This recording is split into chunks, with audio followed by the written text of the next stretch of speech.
చట్టం చుట్టమా? ఎంత పెద్ద తప్పు చేసినా ఒకరి ప్రాణం తీసినా డబ్బుతో మేనేజ్ చేయొచ్చా?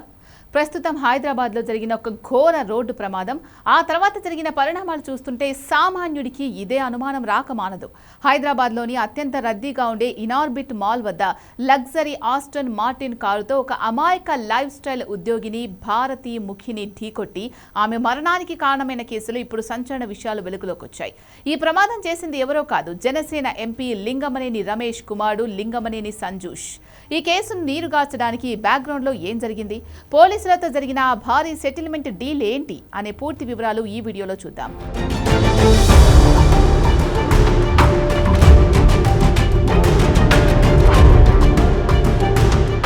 ఈ నెల 16వ తేదీన మధ్యాహ్నం సమయంలో ఇనార్బిట్ మాల్ పరిసరాల్లో ఈ ఘోర ప్రమాదం జరిగింది. రోడ్డు దాటుతున్న భారతీ ముఖిని సంజూష్ తన ఆస్టన్ మార్టిన్ స్పోర్ట్స్ కారుతో అతి వేగంగా ఢీకొట్టాడు. నగరంలో రద్దీగా ఉండే రోడ్లపై కార్ల గరిష్ట వేగం గంటకు 40 కిలోమీటర్లుండాలి. కానీ ప్రాథమిక విచారణ ప్రకారం సంజూష్ ఆ సమయంలో ఏకంగా 80 కిలోమీటర్ల వేగంతో, అంటే నిర్దేశిత వేగం కంటే రెట్టింపు స్పీడ్తో కారు నడిపినట్టు తెలుస్తోంది.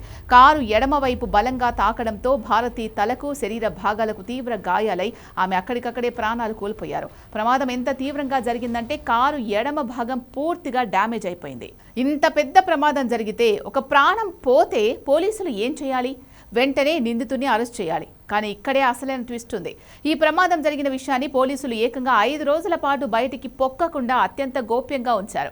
ఎందుకు దాచాల్సి వచ్చింది? విశ్వసనీయ సమాచారం ప్రకారం మాదాపూర్ పోలీస్ స్టేషన్లోని ఒక ఉన్నత అధికారి నిందితుడి కుటుంబం ఒకే సామాజిక వర్గానికి చెందినవారు కావడంతో లోపల సయోధ్య కుదిరినట్టు తెలుస్తోంది. కేసు నుంచి తప్పించండి, ఎంతైనా ఇస్తాం అంటూ భారీ మొత్తంలో సెటిల్మెంట్ ఆఫర్ చేసినట్లు వార్తలు వస్తున్నాయి. ఇందులో భాగంగా సంజూష్ స్థానంలో మరొక ప్రైవేట్ డ్రైవర్ నిందితుడిగా పెట్టేందుకు కూడా ప్రయత్నాలు జరిగాయట. కానీ పాపం, నిందితులు ఒకటి తలిస్తే సామాజిక మాధ్యమాలు ఇంకొకటి చూపించాయి. ప్రమాదం జరిగిన సమయంలో అక్కడే ఉన్న స్థానికులు తమ ఫోన్లలో రికార్డ్ చేసిన వీడియోలు సామాజిక మాధ్యమాల్లో వైరల్ కావడంతో పోలీసులు తప్పు చేయలేకపోయారు. డ్రైవర్ను మార్చే ప్లాన్ వర్కౌట్ కాకపోవడంతో తప్పనిసరి పరిస్థితుల్లో ఈ నెల 21న మీడియాకు లీకులు ఇచ్చారు. అయితే అప్పటికే జరగాల్సిన నష్టం జరిగిపోయింది. కేవలం స్టేషన్ బెయిల్ వచ్చేలా, సులువుగా తప్పించుకునేలా అనుకూలమైన సెక్షన్ల కింద కేసు నమోదు చేసి చేతులు దులుపుకున్నారు.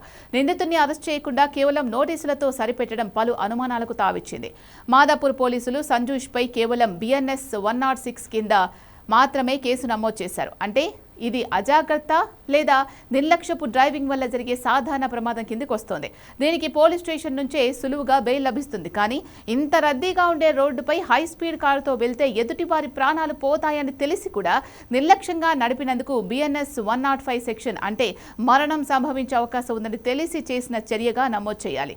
అలాగే మోటార్ వాహన చట్టం కింద కూడా కేసులు పెట్టలేదు. ఈ వ్యవహారంపై రాష్ట్ర పోలీస్ బాస్ తీవ్ర ఆగ్రహాన్ని వ్యక్తం చేశారు. మాదాపూర్ SHO దర్యాప్తు అధికారి SIను పిలిపించి ఎవరి ఒత్తిళ్లు, ప్రలోభాల వల్ల ఇలాంటి అనుకూల సెక్షన్లు పెట్టారని క్లాస్ పీకినట్లు సమాచారం. ప్రస్తుతం జిల్లా రవాణా అధికారి సమగ్ర నివేదిక, అలాగే ఫోరెన్సిక్ ల్యాబ్ నుంచి సంతోష్ రక్త నమూనాల రిపోర్ట్ రావాల్సిందే. ఈ నివేదికల ఆధారంగా మోటార్ వాహన చట్టం BNS కింద కొత్త కఠినమైన సెక్షన్లు జోడించే అవకాశం ఉందని అధికారులు చెబుతున్నారు. చట్టం ముందు అందరూ సమానమే అన్నది నిరూపించబడాలి అంటే ఈ కేసులో పారదర్శకమైన విచారణ జరగాలి. అమాయకురాలైన భారతీ ముఖి కుటుంబానికి న్యాయం జరగాలని ఆశిద్దాం.